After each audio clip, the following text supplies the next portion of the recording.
Ya estamos de vuelta en su programa Contacto Directo y vamos a ir rapidito a la entrevista que tenemos. Queremos agradecer a nuestro invitado que ha estado pues a la espera de terminar con la mención publicitaria para poder conversar con él.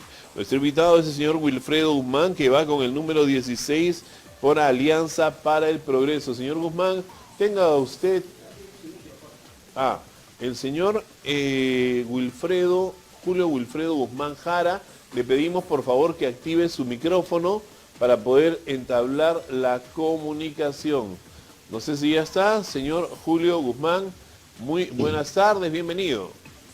Muy buenas tardes a todos los televidentes y prestos para dialogar sobre el escenario político actual. Bueno, entonces empecemos ya que usted nos está dando el pie para poder conversar sobre el escenario político actual. Señor Guzmán, usted es una persona invidente, ¿es verdad? Efectivamente, tengo discapacidad, ceguera total, soy abogado, administrador de empresas, soy magíster en gestión de alta dirección y concluí un doctorado en ciencias de la educación. Soy expresidente de la Disabled People International, Organización Mundial de Personas con Discapacidad, también de la región latinoamericana de la Organización Mundial de Personas con Discapacidad. He presidido el Consejo Nacional de Integración de la Persona con Discapacidad, un organismo público. He sido alto funcionario del Ministerio de Trabajo y hoy soy presidente de la Confederación Nacional de Personas con Discapacidad del Perú. ¿Usted considera que el Perú es un país amigable para las personas con discapacidad?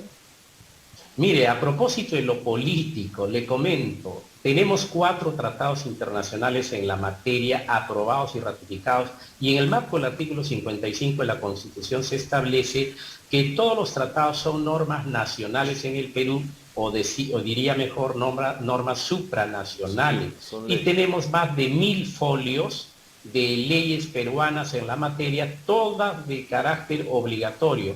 Y puedo decirle que la negligencia de los políticos y funcionarios públicos han hecho de que nada de eso se cumple. Por ejemplo, el 5% de los puestos de trabajo en el campo del Estado deben ser para personas con discapacidad, no lo cumplen los gobiernos regionales, no lo cumplen los municipios, no cumple el Congreso de la República, ni el Palacio de Gobierno, ni el Ministerio de Mujer. A nadie le interesa cumplir e implementar nuestras normas.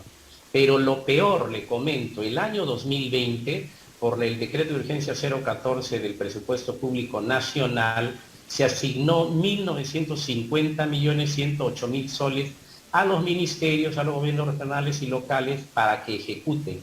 La mayoría de ese presupuesto no ha sido ejecutado, pero en el colmo del tema, y yendo ya al asunto político del momento, si usted hace una revisión de los 19 partidos que estamos en carrera, casi ninguno, salvo 3, han considerado candidatos con discapacidad. Y ojo, que los tratados internacionales y las leyes nacionales dicen que deberíamos participar en el ámbito político, no solo para elegir, sino para ser parte de los partidos políticos en la toma de decisiones, cosa pues que a nadie parece importarle, y por eso yo desde su medio convoco al país a que nos den una oportunidad. Las personas con discapacidad tenemos experiencia y no vamos a ir a aprender. En todo caso, yo fui coautor con Javier Díez Canseco de la actual ley 29973 en materia de discapacidad desde una iniciativa legislativa. No nació desde el escritorio de algún congresista, nació de la recolección de 123.000 firmas con la autorización de la OMPE y de la presentación de un proyecto de ley.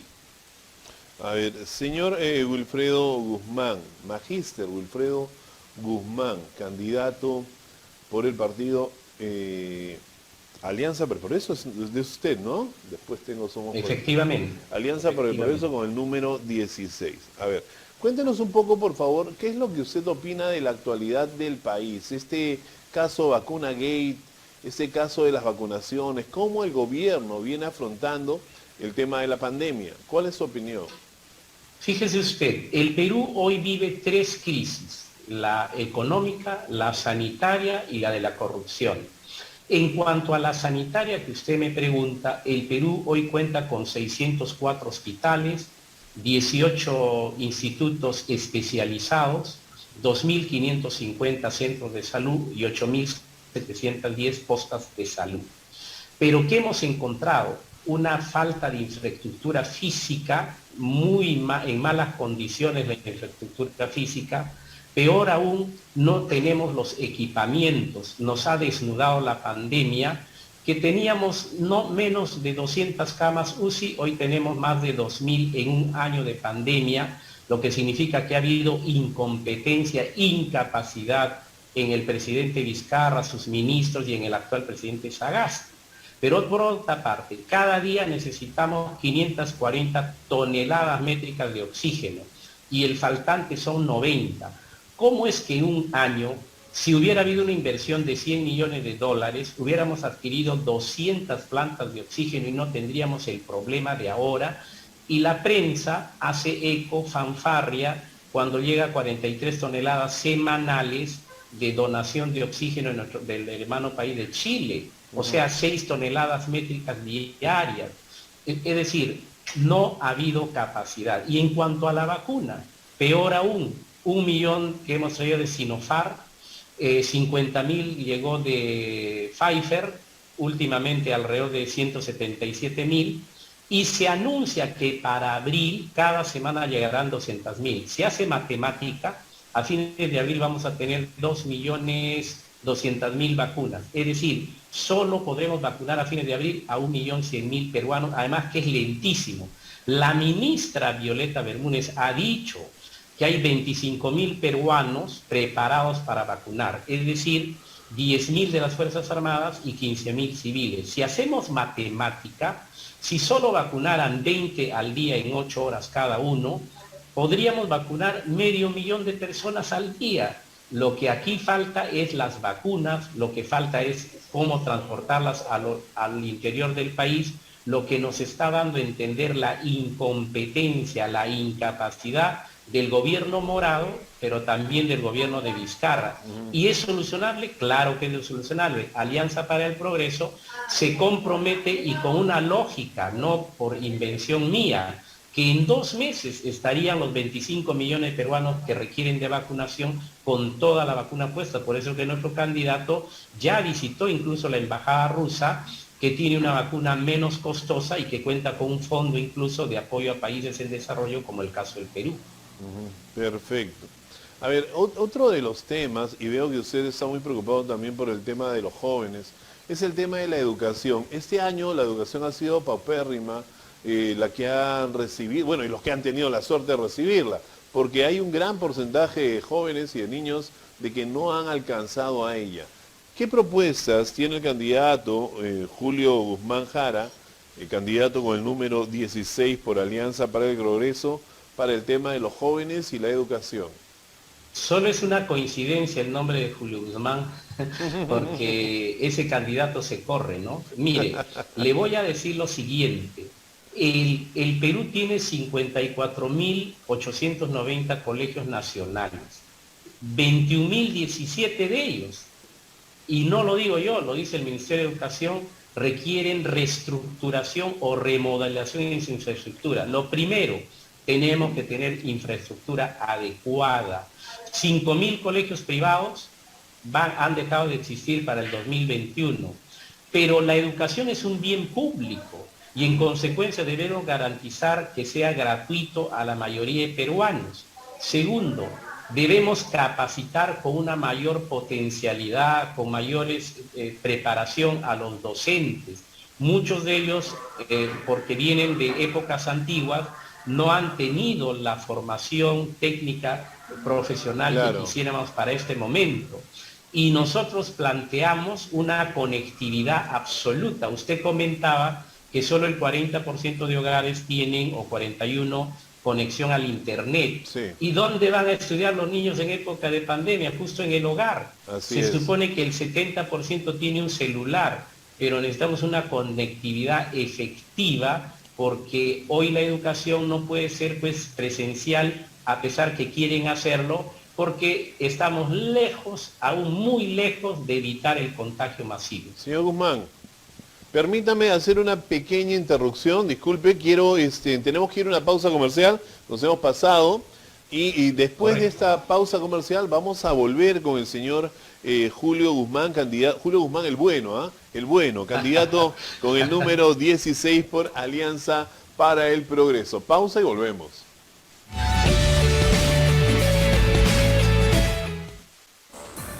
Ya estamos de vuelta en su programa Contacto Directo y estamos conversando con el candidato Julio Guzmán, el que no se corre, el bueno, ¿no? Sobre su plan, pues, para llevar beneficios a todos los peruanos de alcanzar un escaño en el Congreso.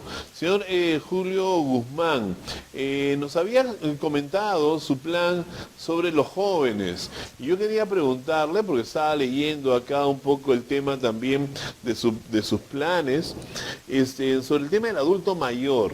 ¿Qué es lo que usted ha planificado llevar al Congreso para el beneficio del adulto mayor? ¿Podría prender su micrófono, por favor?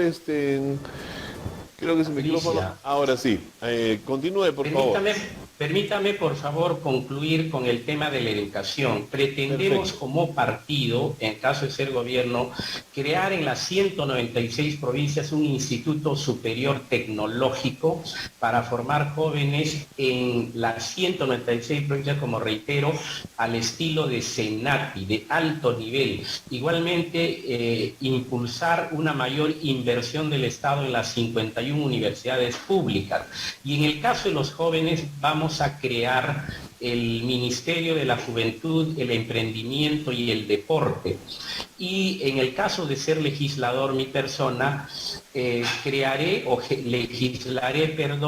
para que el 20% de todos los empleos públicos, el 20% sea una cuota obligatoria para jóvenes entre 18 y 29 años. Ya lo hemos conseguido en la discapacidad, el 5%, y estoy convencido que lo haremos con los jóvenes. Igualmente legislaré para que se modifique la norma y la mitad de la carrera universitaria, instituto superior, instituto técnico, sea considerada como experiencia laboral, en la idea de que la formación académica significa hacer ciencia e investigación, y la investigación es un trabajo. En consecuencia, legislaré para que la mitad de esa carrera sea netamente experiencia laboral, porque el joven va a buscar un trabajo y le dicen no tienes experiencia.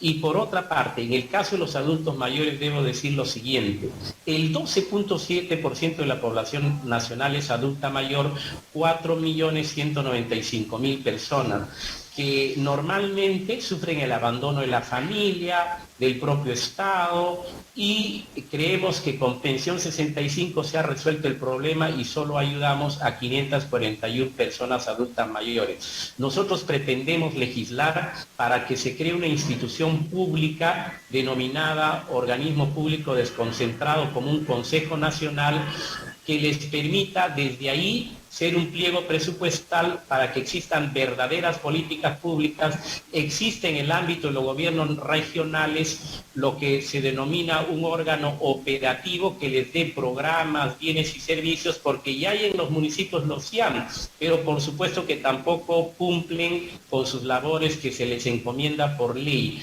Y retrotrayéndome a los jóvenes, en el Perú entre el 25 y 27% de la población nacional es joven, de manera que hay que aportar para ellos mayores tareas que ningún otro candidato, y usted estará escuchando, es inédito eso del 20% de la cuota y de la experiencia laboral también. Usted, candidato, es una persona que me demuestra que es muy hábil con los números, los tiene claros siempre. Yo quiero preguntarle sobre una propuesta de su candidato presidencial. ¿Qué opina de este bono 600? ¿Usted lo ve factible? ¿Ha sacado números y nos da realmente para poder emitir un bono a toda la población? Excelente pregunta, distinguido periodista. Le indico, le hablaba de una emergencia económica. El Perú ha perdido 3 millones de puestos de trabajo por la pandemia, 700.000 de ellas del mercado formal, del mercado laboral formal. Somos 17 millones la PEA nacional. ¿Qué significa eso? que el Estado peruano, a través de Vizcarra y Sagasti, le inyectaron a la empresa privada más de 60.000 millones de soles en la idea de Reactiva Perú, ¿no? ¿Y qué hemos conseguido? ¿Dónde está la famosa reactivación? No hay. Por ello es que nosotros planteamos un bono COVID de 600 soles durante un año, de agosto del 2021 a agosto del 2022. ¿Qué sucederá? Una inyección a la economía nacional de 36.000 millones de soles. ¿Y de dónde está el dinero? Se preguntan. Existe el fondo de contingencia de 24.000 millones de soles. Además que tenemos una reserva de 70.000 millones de dólares en el banco, donde está bien guardadito por Julio Velarde, que debemos guardar plata cuando la gente lo necesita, cuando miles de peruanos mueren de hambre, de necesidad, no. Entonces, ¿qué va a suceder? Dinamizaremos el mercado, porque la madre, el padre, no va a guardar sus 600 soles bajo el colchón, comprará alimentos, la agricultura se dinamiza, la ganadería, la pesca. Pero, candidato, también esto, o sea, es un poco el albur. Hoy no sabemos exactamente qué va a pasar con la pandemia. Se anuncia una tercera ola. En Europa, por ejemplo, en Italia, el 2/3 partes de la población ya ha entrado en cuarentena. Entonces, a mí me parece una idea excelente, aunque los números todavía no me terminan de cuadrar, porque usted habla de 26.000 millones de 24.000 millones, que es el fondo, y se necesitan 36.000. Entonces todavía no me termina de cuadrar los números. Yo entiendo la dinamización de la economía, pero sí cuadra, en un tema en un tema de pandemia, se lo demuestro, distinguido comunicador. Ok, pero para eso solamente aclarar, en una época de pandemia en el cual la dinamización de la economía, que es un punto de apoyo para esta teoría, no es tan cierta, ¿no? O sea, no es que la podemos apostar, ¿no sería un disparo al aire más bien? No, de ninguna manera, porque fíjese, le vuelvo a insistir, si tú le das 600 soles a 5 millones de hogares del Perú, los más pobres o en pobreza extrema, la gente no va a guardar ese dinero, va a adquirir. ¿Qué es el segmento de la economía hoy que requiere o más favorable para el inversionista o para que desarrolla producción? Los alimentos y bebidas. Todos tenemos que comer, beber, me estoy refiriendo a agua y otras bebidas, no a las espirituosas, y tenemos que también atendernos en nuestra salud. Y le digo, y sí cuadra, porque le hablé de los 24.000 millones de soles, efectivamente. Eso es para el año 2021, pero ese mismo fondo de contingencia va a haber para el 2022. Pero por otra parte, el año pasado llegó a tener de presupuesto público el Perú 216.000 millones de soles. Empezó con menos de 180.000, pero la dinámica presupuestal hizo crecer eso. ¿Usted sabe cuánto se devolvió al Tesoro? 35.000 millones de soles por la negligencia, la incapacidad de los alcaldes, gobernadores regionales y ministros. Pero en este caso, ¿cuánto es hoy día el presupuesto del Perú? 195.636 millones de soles. ¿Cuánto se está invirtiendo para salud? 20.000 millones de soles. Educación, 30.000 millones de soles. ¿Por qué el gobierno no preveyó? ¿Por qué en el proyecto de ley del presupuesto público 2021 no se agregó más recursos a salud, más recursos a programas sociales? ¿Sabe por qué? Porque no saben lo que hacen, porque hay una negligencia total. Por ello, nosotros le pedimos al pueblo peruano que nos miren, que nos ubiquen, que lean planes de gobierno. ¿Sabe usted que el plan de gobierno de Acción Popular solo tiene 26 hojas? ¡Qué vergüenza! Es el peor plan de gobierno del Perú y miren qué nos dicen las encuestas, que está en primer lugar. Y el señor ha vivido 20 años del Congreso de la República y antes de eso no ha hecho ningún tipo de gestión privada ni pública. El segundo peor plan de gobierno, el del señor Rafael López de Aliaga, apoyado por el APRA, ¿no? Muy famoso el APRA. Y peor plan de gobierno, También mire cómo están las encuestas. Señor, El señor señor, George Forsyth, le comento, es George Forsyth, le dieron el único año en que fue alcalde plenamente, 2019, tuvo 144 millones y medio de presupuesto. ¿Sabe cuánto devolvió? 31%. Y él quiere ser presidente, y en el caso de la discapacidad tenía la obligación de utilizar el 1% de su presupuesto total. ¿Sabe cuánto invirtió? 40.800 soles, y su obligación era gastar 1.450.000 soles. y sobre Esos el son los tema, candidatos que... señor Guzmán, me están ya ganando el tiempo, tengo que despedirme, pero no quiero dejar de preguntarle sobre el tema de la discapacidad. ¿Cuáles son las propuestas que lleva usted al Congreso sobre el tema de la discapacidad? Por favor, le pediría sea conciso y breve. Mire, existen 4 tratados internacionales y 1.000 folios de leyes en materia de discapacidad y muchos beneficios, y que se les deben dar servicios públicos en accesibilidad, salud, rehabilitación, seguridad social, educación, cultura y deporte, trabajo y empleo, programas sociales y emprendimientos, todos con beneficios. Nada se cumple. Mi labor será fiscalizar las leyes en el Perú, obligar a que los niveles de gobierno regional, local y ministerios cumplan, y a que el dinero que se da para la discapacidad se ejecute. Por ello, te pido que este 11 de abril, padre, madre que nos ves, marques la A para presidente, la A para el Congreso, y escribas el número 16. Danos la oportunidad, ya que casi ningún partido político tiene candidatos de personas con discapacidad, que es una obligación de la norma internacional y de la ley nacional. Muchísimas gracias, candidato Julio Wilfredo Guzmán Jara. Los mejores éxitos para usted en esta campaña.